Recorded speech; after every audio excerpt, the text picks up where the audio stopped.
गुज़श्ता रोज तहरीक इंसाफ की हुकूमत ने 5 माह में दूसरा मिनी बजट पेश किया।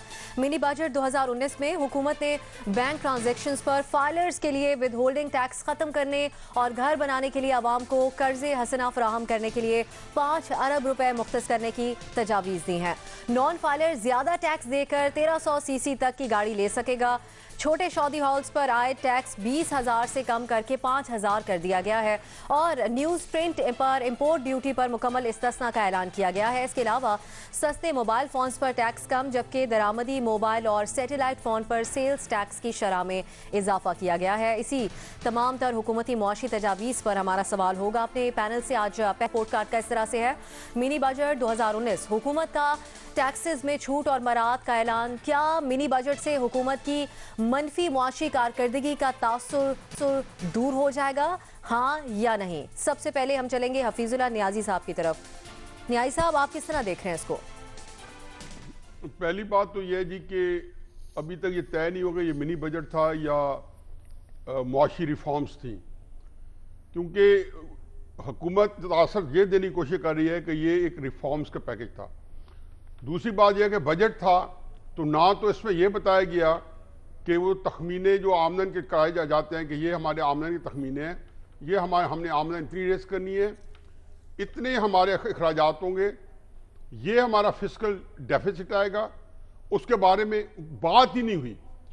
अब आप बताएं कि जो बजट लाया गया है इसके अंदर रेवेन्यू शॉर्टफॉल बड़ा थोड़ा सा है कि 7 बिलियन रुपए का मजीद शॉर्टफॉल है। दिसंबर तक 175 बिलियन का शॉर्टफॉल पहले आ चुका था। अब ये शॉर्टफॉल जो है, जो बजाय इसके फाइनेंस मिनिस्टर यही बताते हैं कि इतना आ चुका है और जुलाई तक ये शॉर्टफॉल बढ़ जाएगा, यानी कि फिस्कल जो डेफिसिट है ये वाइडन होगा। अब दूसरी बात यह है कि जो मैयत इन्होंने कल बताए हैं और उसके अंदर जितनी चीज़ें उसके रिएक्शन में होनी है कि आपका जो जिसको कहना चाहिए कि ग्रोथ जो है वो नीचे की तरफ जाएगी। इंटरेस्ट रेट जो था जब 2018 शुरू हुआ तो 5.4% था, आज 10% इंटरेस्ट रेट हुआ है। अब इसका मतलब है कि अगर 10% इंटरेस्ट रेट है और तो दूसरी बात यह है कि जो फिस्कल डेफिसिट जब बढ़ेगा तो क्या बोरिंग होगी, आया क्या वो कैसे फिस्कल डेफिसिट को जो फर्क डालने के लिए जो बढ़ गया मजीद बोरिंग होगी और क्या तरीक़ेकार होगा, नोट छापे जाएंगे। और जब ये सारा कुछ होगा, जब ये सारा कुछ होगा तो इसका मतलब है कि आपका जो ग्रोथ है, जो 6.2% हमने एस्टिमेट लगाई हुई थी इस साल की, 5.8 से 6 समथिंग की, वो 4 पॉइंट से हमारे जो ग्रोथ रेट है वो नीचे चली जाएगी। अब इसके नीचे जाने अनएम्प्लॉयमेंट होनी है, उसका क्या तदारक होगा। आपके पास जितना इसके बाद जिसको कहना चाहिए कि टोटल क्योटिक सिचुएशन है, ये ऐसे ही था कि जैसे जब मुझे खुरम दस्तगीर की कल मिसाल बड़ी पसंद आई और शायद हामिद मीर साहब के प्रोग्राम में कि टाइटैनिक के ऊपर टॉफियाँ बांटी जा रही हैं कि जो असल जिसकी वेवर्ड गवर्नमेंट पॉलिसी जो पिछले 4-5 महीने से उन्होंने जो इकोनॉमिक एक्टिविटी को जो क्रिपल करके रख दिया था उसको करने के लिए जाहिर है कि इन्होंने एक दिया है जिसका एक तबके को उसका फायदा भी होगा। आपने नॉन फाइलर्स को फिर ज्यादा इंसेंटिव दे दिया है, फाइलर्स को बजाय करने के नॉन फाइलर्स को आपने फिर छूट दे दी है। इतने इसके अंदर चीजें कि जैसे कोई कल का बजट ये था कि जो बताया गया था कि आप पाकिस्तान के अंदर जो एक पूरा लल्क है, एक खामोश सकूत सा आ गया बिजनेस एक्टिविटी से, एक अटेम्प्ट की गई है कि शायद इससे जनरेट हो, लेकिन गैस मसलन LNG का जो मैसअप था, गैस अभी नहीं है। तो मैं ओवरऑल समझता हूं कि फिर सबसे इंपॉर्टेंट कि आपने जो ऑफशोर कंपनीज है उनको भी प्रोटेक्शन दे दी है कि आप मतलब ऐसे कि उसके किसी को जो है डिक्लेयर करने की जरूरत नहीं है ये सारी चीजें। तो मैं तो समझता हूँ कि इसके अंदर पता नहीं कितना फायदा मिल सकता नहीं मिल सकता, लेकिन अगर रिफॉर्म्स हैं तो देखते हैं क्या मिलता है। बजट किसी लिहाज से ये नहीं था, क्योंकि बजट के अंदर ना तो उन्होंने हमें बताया कि कितने टैक्स लगेंगे, कितनी कलेक्शन होगी, कितने टैक्सों का आज तक डेफिसिट आ चुका है, आगे फिस्कल डेफिसिट कितना आएगा। जब ये सारी चीजें नहीं होगी बजट कैसे कल आएगा? ठीक। बेनजीर की तरफ चलेंगे। बेनजीर, जिस तरह न्याय साहब गुफ्तगू कर रहे हैं, टैक्स बेस को, फिस्कल डेफिसिट को कम करने के लिए लोग इंतजार कर रहे थे कि कोई इस पर लाहे अमल सामने आएगा, लेकिन टैक्स के हवाले से छूट दी जा रही है, नॉन फाइलर्स को छूट दी जा रही है, तो ये फायदा होगा इससे पीटीआई हुकूमत को? कर दूं अब इसका मतलब ये है कि या तो शायद एक अगले हफ्ते में, ये शायद या 2-3 हफ्तों में फिर टैक्स बढ़ाएंगे, फिर टैक्स बनाएंगे। अच्छा, ठीक है, ये मतलब ये ज्यादा ये हो सकता है, क्योंकि अदरवाइज कुछ समझ नहीं आती ठीक है, इस पे भी कमेंट उसका कीजिएगा। गैप कहां से पूरा करेंगे। ठीक है बेनजीर, ठीक बेनजीर जी।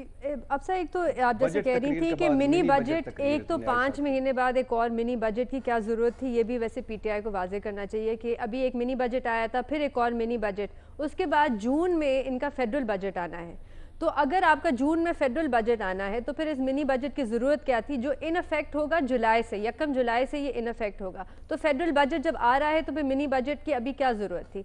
लेकिन ये कहने के बाद ये इसके कुछ पॉजिटिव पॉइंट्स भी थे। अब जैसे इन्वेस्टमेंट पे बड़ा हो रहा था कि इन्वेस्टमेंट नहीं आ रही मुल्क में, तो एक जो सुपर टैक्स है, इन्होंने एक तो वो कहा है कि हम ख़त्म करेंगे जुलाई से, जो कंपनीज इन्वेस्ट करना चाहती हैं पाकिस्तान में। उसके बाद एक जो बेनिफिट जिनको होगा, वो जो छोटे फर्म्स होती हैं, छोटे और मीडियम साइज जो कंपनीज होती हैं, उनको बड़ा बेनिफिट होगा इससे, क्योंकि एक तो उन पर टैक्स रिड्यूस किया, पहले 50% था, अब 20% कर दिया है। उसके बाद उनको लोन लेने की सहूलतें वगैरह दी हैं, तो और वो काफ़ी जनरेट करते हैं, क्या कहते हैं, एम्प्लॉयमेंट बड़ा जनरेट करते हैं आपके मुल्क में, बल्कि आपकी जीडीपी को वो 40% कंट्रीब्यूट भी करते हैं। तो एक तो वो बेनिफिशरीज है। दूसरे जो बेनिफिशरीज हैं जो पाकिस्तानी बैरून मुल्क में रहते हैं, जो रेमिटेंसेस भेजते हैं बैंकों के थ्रू, उनके ऊपर भी टैक्स जो है कम किया है। तो ये कुछ पॉजिटिव पॉइंट्स हैं। लेकिन सवाल अभी फिर भी ये उठता है कि पीटीआई का जो अपना मंशूर था, जो अपना उनका मैनिफेस्टो था, उसमें जो उन्होंने वादे किए थे उस पर अभी तक खामोशी है, अभी तक कोई बात नहीं हो रही। जैसे कि उन्होंने कहा था कि 1 करोड़ हम जॉब क्रिएट करेंगे, उस पर क्या होगा, उसके पर अभी रिसेंटली खुसरो बख्तियार साहब ने कहा कि शायद उस पर भी नज़रसानी हो, उस पर भी शायद कोई बातचीत हो, कोई रिवाइज हो जाए। वो भी एक तो वो चीज़ है। दूसरी चीज़ पीटीआई के खुद ये मैनिफेस्टो में है कि काबीना जो है वो हम छोटी रखेंगे। अभी देखें उनके पास कोई 24 वफाकी वज़ीर हैं, उसके बाद उनके पास कोई 5 स्टेट मिनिस्टर्स हैं, फिर कोई बेशतर तौर पे उनके पास कोई इंफॉर्मेशन वो है, स्पेशल असिस्टेंट्स हैं, एडवाइज़र्स हैं। तो इस पे भी काम होना चाहिए, क्योंकि ये भी इकोनॉमी पे एक बर्डन होता है। तो मेरे ख्याल से तो काफ़ी कन्फ्यूजन है इस बजट में भी, और जो ये पीटीआई को अब थोड़ा सा इस पर क्लैरिटी लानी चाहिए, इसमें क्लैरिटी लाने की जरूरत है। इरशाद भट्टी साहब, लेकिन बेनज़ीर ने इन्वेस्टमेंट के हवाले से जो पॉजिटिव पॉइंट्स हैं वो उठाए हैं मिनी बजट के, तो 5 माह से शदीद तनकीद का निशाना किया बनाया जा रहा था पीटीआई को मौशी पॉलिसीज की वजह से, उसमें कहीं रिलीफ मिलेगा मिनी बजट के बाद इनको?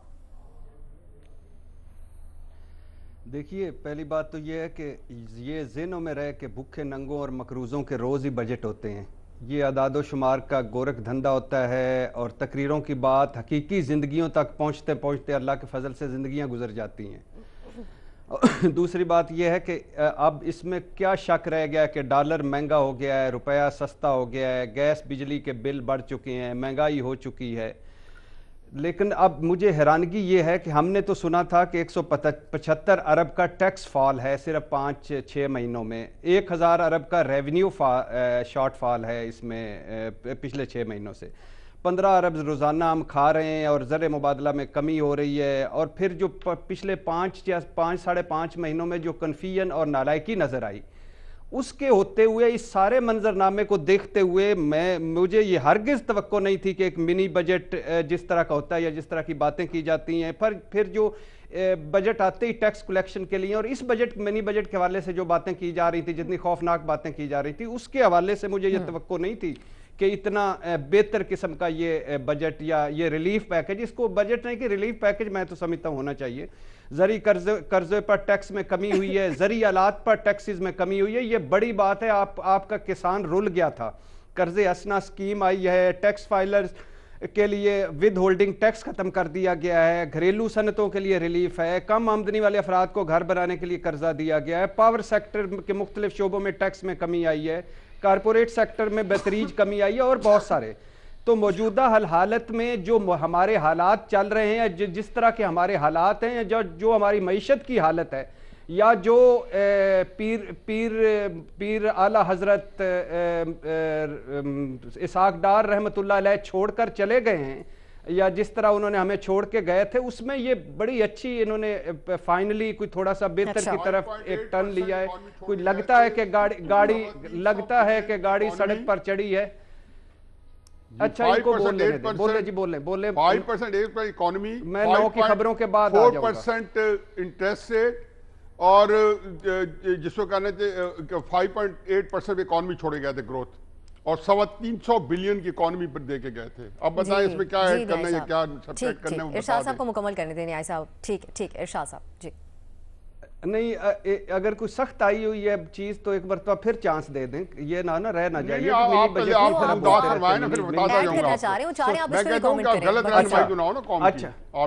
अच्छा, अल्हम्दुलिल्लाह अल्हम्दुलिल्लाह। अच्छा, मुझे बात करने देना, बात करने देना, बात तो कर लेने दें हजूर, बात तो कर लें, मुकम्मल करने बात तो कर लेने दे। उसके बाद अगर मैं अब क्या करूं, मैं लगता है कि अच्छा नंबर 1 तो देखे कि 15,000 अरब कर्जे से 28,000 अरब कर्जे, अल्हम्दुलिल्लाह। इन्होंने जिस महंगे कमर्शियल कर्जे, मेरा इस्लाम कराची एयरपोर्ट भी गिरवी रख दिया, लाहौर एयरपोर्ट गिरवी रख दिया, मोटरवे गिरवी रख दिया। उसके बाद इनको एक दिन ये टीवी और रेडियो गिरवी रखने लगे थे तो अल्लाह के फजल से बचा लिया। 8 पॉइंट पे इन्होंने सकूक बॉन्ड्स पेश किए मार्केट में। उन्होंने पूछा कि इतने महंगे पे ये सकूक बॉन्ड्स और इतने महंगे पे ये $500 मिलियन का कर्जा क्यों लिया है। फरमाया, मेरे कायदे मोहतरम नवाज शरीफ साहब ने फरमाया कि जरा अपनी मईशत चेक कर लें बाहर जाके।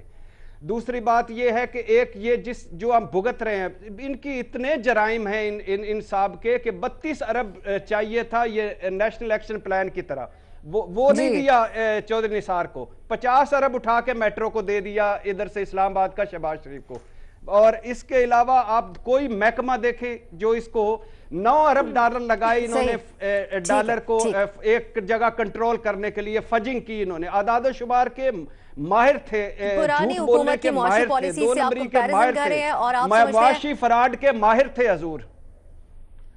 ठीक है नज़र अब्बास साहब, अब हम आ जाते हैं इसी मिनी बजट के ऊपर। ये कैसा फैसला है पीटीआई हुकूमत का, कैसा साबित होगा पीटीआई के लिए? आज इतना ही काफी है। अगर और भी है रिपोर्ट कार्ड इसी में मुक जाएगा इस आगदार में। मज़र अब्बास साहब, देखिए बज़ाहिर तो फौरी तौर पे जो असद उमर साहब पे शदीद किस्म की तनकीद हो रही थी उसको थोड़ा सा ब्रेक लगेगा इस चीज़ से, इन इक़दामात से। ये मिनी बजट खुद हुकूमत ने कहा था कि हम मिनी बजट लेकर आ रहे हैं, ये किसी और ने नहीं कहा था। अब ये इसको इन्होंने इकोनॉमिक रिफॉर्म्स पैकेज का, मुझे बज़ाहिर ये लग रहा है कि शायद जो अपनी लोकल इंडस्ट्री है, एग्रीकल्चर सेक्टर है, उसको बूस्ट देने की कोशिश की गई है। और जाहिर है अभी हमें जो मेन बजट आएगा उस पर हम देखेंगे कि ये जो थोड़ा सा रिलीफ मिला है इसमें मज़ीद रिलीफ मिलता है या नहीं मिलता। लेकिन अपेरेंटली जिस तरह जो एक्सपेक्टेशंस थी या फेयर था कि शायद सैलरीड क्लास को मज़ीद जो है वो टैक्स नेट में और सख्त किए जाएंगे, वो नहीं नज़र आया। तो एक टेम्पररी रिलीफ ज़रूर नज़र आया है, लेकिन क्या ये लॉन्ग टर्म उसमें हमें इकनॉमिकली फ़ायदा पहुँचाएगा या नहीं पहुँचाएगा, ये अभी देखना बाकी है। देखिए एक चीज़ जो फाइलर्स और नॉन फाइलर्स का मसला है, प्रॉब्लम यहाँ ये है, और जिस पे मेरा ख्याल है फाइनेंस मिनिस्टर को और प्राइम मिनिस्टर को ज़रूर देखना चाहिए कि जो लोग टैक्स जो नेट में होते हैं, एक तो टैक्स पेयर्स होते हैं, लेकिन जो फाइलर्स बनने की कोशिश करते हैं उनके लिए इतनी मुश्किलात होती हैं कि जिसकी कोई आसानी नहीं की जाती। एक सिंपल सा फॉर्म होना चाहिए फाइलर के लिए, यानी मैं एक नेट में आना चाह रहा हूं तो मुझे एक खौफ फील होता है कि जी मैं लॉयर्स के पास जाऊं, मैं स्क्रूटनी के प्रोसेस से गुजरूं, मैं पूरी उस चीज़ को, यानी अभी 6 महीने पूरे नहीं होते कि मैं एक नए प्रोसेस में चला जाता हूं। तो मेरा ख्याल है इसको बिल्कुल सिंप्लीफाई करना चाहिए ताकि आपका फाइलर नेट बढ़े। नॉन फाइलर्स को अगर आप फैसिलिटेट करना शुरू करेंगे तो जो नॉन फाइलर है वो अवॉइड करेगा फाइलर बनने का, या वन टाइम फाइलर बन जाएगा वो, जिस तरह बने लोग वन टाइम फाइलर 2-3 साल पहले, और फिर एक मरतबा हम नीचे चले गए। तो मेरा ख्याल है जितनी आसानी आप पैदा करेंगे फाइलर्स के लिए, जितना जो FBR का खौफ है जितना कम करेंगे आप फाइलर्स के लिए, उतना आपका नेट भी बढ़ेगा, आपका टैक्स नेट भी बढ़ेगा, आपकी फाइलर्स की तादाद भी बढ़ेगी, और लोग विलिंगली जो है वो चीज़ें वो करेंगे। जब आप उन पे सज़ाओं का, स्क्रूटनी का और एक खौफ तारी करेंगे तो जो फाइलर होगा वो भी उससे निकलने की कोशिश करेगा। तो मेरा ख्याल है इस तरफ ज़रूर जाना चाहिए ताकि हमारा टैक्स नेट बढ़े। लेकिन ओवरऑल जो कल रिफॉर्म्स पैकेज है या जो भी आप उसे कहें, उससे बज़ाहिर लग रहा है कि हुकूमत पे जो इमीडिएट प्रेशर था उसको थोड़ा सा ब्रेक लगा है। और जो असद उमर रिलीफ आप समझते हैं कि जिन्हें मिलेगा शदीद इससे? तनकीद का, हालांकि मैं समझता हूं कल उनकी तकरीर में सियासी पहलू, सियासी जो उन्होंने जुमलेबाजी की उसकी जरूरत नहीं थी। उनका जो इकोनॉमिक रिफॉर्म्स पैकेज था वो काफी था, वो दे के वो रुखसत होते बजाय इसके कि वो सियासी नारों का जवाब देते। सही, तो यानी आप हाँ का ही ऑप्शन ले रहे हैं, वक्ती रिलीफ आप समझते हैं मिलेगा। महमल, जो कल हुकूमत ने मिनी बजट को फिर ये भी कह दिया कि ये इकोनॉमिक रिफॉर्म्स का पैकेज दिया जा रहा है, ये जब कहा गया था पहले खुद ही कि मिनी बजट है, तो हुकूमत को भी प्रैक्टिकल रहना चाहिए, कहें कि ये बजट है और इसमें हम इस तरीके से रिलीफ दे रहे हैं, वो वहाँ पे क्यों अपोजिशन के प्रेशर में आए? और साथ ही इस पर भी कॉमेंट कीजिएगा, नॉन फाइलर्स को जो रिलीफ दिया गया इसके क्या नताइज निकल सकते हैं? जी, अब सर पहले तो मैं खैर इसमें नहीं का ऑप्शन लूँगी, और बल्कि मैं ये कहूँगी कि खाली ये तासुर नहीं कि उनकी कारकर्दगी के ऊपर, बल्कि एक्चुअली एक और तासुर भी ख़त्म हो गया, उन्होंने दूर कर दिया। वो तासुर ये ख़त्म किया है कि इनकी कोई पॉलिसी भी है इकोनॉमिक, क्योंकि मैंने जितने भी इकोनॉमिक एक्सपर्ट से बात की है, और देखिए शुरू में बिल्कुल वाह वाह हो रही है जी, ये छोटा सा रिलीफ दे दिया, वो दे दिया, और जिस तरह मदर साहब ने बात की कि असद उमर साहब की स्पीच में बहुत ज़्यादा सियासी पहलू थे, और उसकी वजह ये है सियासी पहलू होने की कि this was a complete political surrender. क्योंकि इसके अंदर देखिए बजट एक होता है जिसके अंदर एक्सपेंसेस और रेवेन्यू दोनों की बात की जाए, इसके अंदर हमें रेवेन्यू का तो बताया ही नहीं गया कि रेवेन्यू कैसे जनरेट होना है। अब एक तरफ हमने देखा है कि बहुत सारे लोग पीपल्स पार्टी के ऊपर बड़ी तनकीद करते हैं कि उनको इकॉनमी चलानी नहीं आती, लेकिन सिंध ने अपना रेवेन्यू टारगेट 2019 का पूरा भी कर लिया और पंजाब का नेगेटिव में। अच्छा, अब आ जाते हैं इस वाले मिनी बजट के ऊपर। इसके अंदर इन्होंने कोई ये बात नहीं बताई कि रेवेन्यू किस तरह से जनरेट होगा। फिर इन्होंने जो ये काम कर रहे हैं, और मिफ्ता इस्माइल साहब ने इसके ऊपर ट्वीट भी की और उन्होंने प्रोग्राम में भी बात की कि ये लार्जेस्ट फिस्कल डेफिसिट होगा इस साल पाकिस्तान की हिस्ट्री में। देखिए ये ऑलमोस्ट 7%, बल्कि शायद 7% से भी ऊपर चला जाए। जिस मुल्क में इतना बड़ा फिस्कल डेफिसिट हो उसके अंदर आपने ऑस्टेरिटी की बात नहीं की, आपने बल्कि एक्चुअली फाइलर और नॉन फाइलर में दरमियान उनके डिफरेंस ख़त्म कर दिया है। आपने मराहत वो दे दी है जो एक फाइलर को मिलनी चाहिए थी, आपने नॉन फाइलर को भी वो वाली मराहत दे दी है। और जिसका एक्चुअली शाहजेब खानजादा ने कल अपने शो में वो साउंड बाइट भी चलाया था असद उमर का, जिसमें उन्होंने पहले ये करके फिर रिवर्स किया था और अपनी गलती मानी थी, और अब ये दोबारा वो गलती दोहरा दी है। और मैं आपको ये बात यहाँ पे प्रिडिक्ट करती जाऊँ कि जब भी ये IMF के पास जाएंगे या ये अपना अगला बजट जब प्रॉपर वाला बजट लेकर आएंगे, ये सब कुछ रिवर्स करेंगे, और उसके जो नेगेटिव इम्पैक्ट होगा पाकिस्तान की इकोनॉमी पे फिर वो भी देख लीजिएगा। आपकी इन्फ्लेशन बढ़ेगी, आपको नोट ज़्यादा छापने पड़ेंगे, आपका कर्जा बढ़ेगा, उसके अलावा आपकी अनएम्प्लॉयमेंट बढ़ेगी, महंगाई बहुत ज़्यादा होगी। देखिए इसके बहुत ज़्यादा नेगेटिव असरात होंगे। तो मेरे ख्याल में ये जो इन्होंने सियासी बजट दिया, इसको आप मिनी बजट ना कहें, इसको आप कहें सियासी बजट। इन्होंने अपनी कॉन्स्टिट्यूएंसी को खुश करने के लिए बजट दिया, और ये बिल्कुल पाकिस्तान की इकोनॉमी के साथ ज्यादती है। ठीक है, इसको आप सियासी बजट समझती हैं और नहीं का ऑप्शन ले रही हैं। 2 हाँ 1 नहीं का ऑप्शन सामने आया है। बेनज़ीर और न्याजी साहब ने इस पे वाज़ेह कोई ऑप्शन नहीं लिया, लेकिन उनको कंफ्यूजन ही नजर आई इस मिनी बजट में।